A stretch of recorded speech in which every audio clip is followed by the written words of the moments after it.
Barden, and welcome to Accidental Knowledge. Today we're going to talk about the process of speciation. But first we need to learn a little bit about natural selection. Natural selection is a gradual process in which inheritable traits are passed down from a species generation to generation. Or if it is unneeded, it will not be passed on to the future generations. This will change the frequency of alleles that are inherited from the parents, which is how often they show up.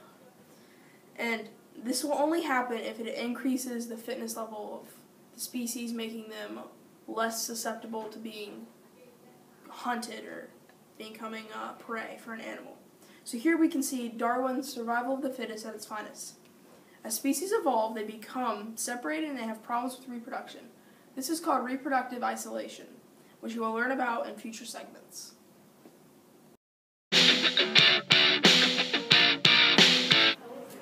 Hey guys, this is Epic Ninja, and today we will be playing a game on speciation.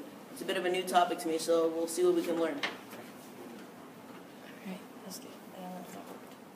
Oh, come on, dude, did you just put a river in between us? Now our species are going to change. They won't be able to reproduce anymore. What do you mean you don't know what that means? It's geographic isolation. You don't know what that is? If one species of a plant or animal gets split up, like a river that you put in the way, they tend to wander off and change their genes, or mating preferences, or fur color even. Eventually, almost all of that division will be the new gene. That genetic change will increase how the organism fits in the environment. As the new branch of species, it'll be unable to breed with its origin species, like yours, because you split mine off. Like one example is the liger, which is a hybrid of a male tiger, or a male lion and a female tiger, which origin species mates.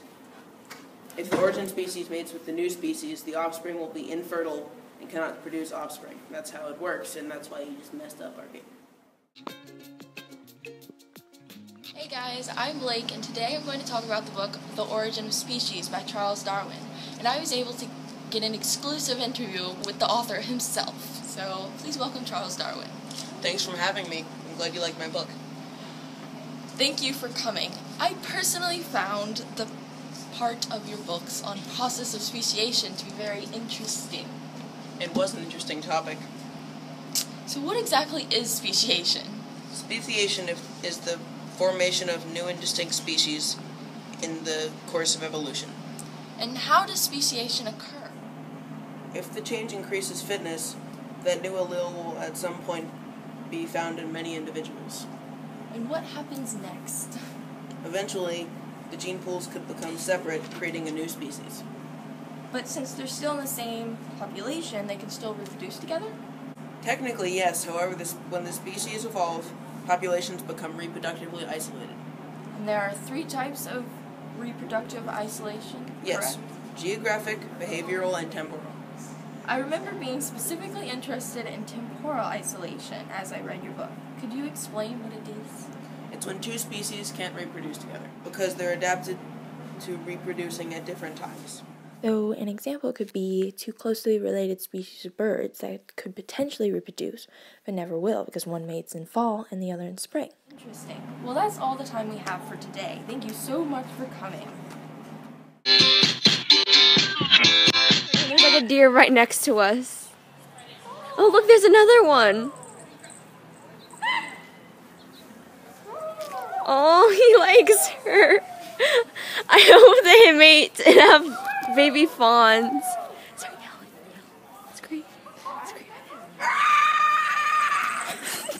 But I guess that doesn't always happen. I remember, oh wow, okay. Yeah. I heard that doesn't happen because of like behavioral isolation or something. Yeah, I learned this in science, but it's like when 2 populations of like the same species like try to mate together, but they can't because their mating rituals are different and whatever. But yeah, okay, bye.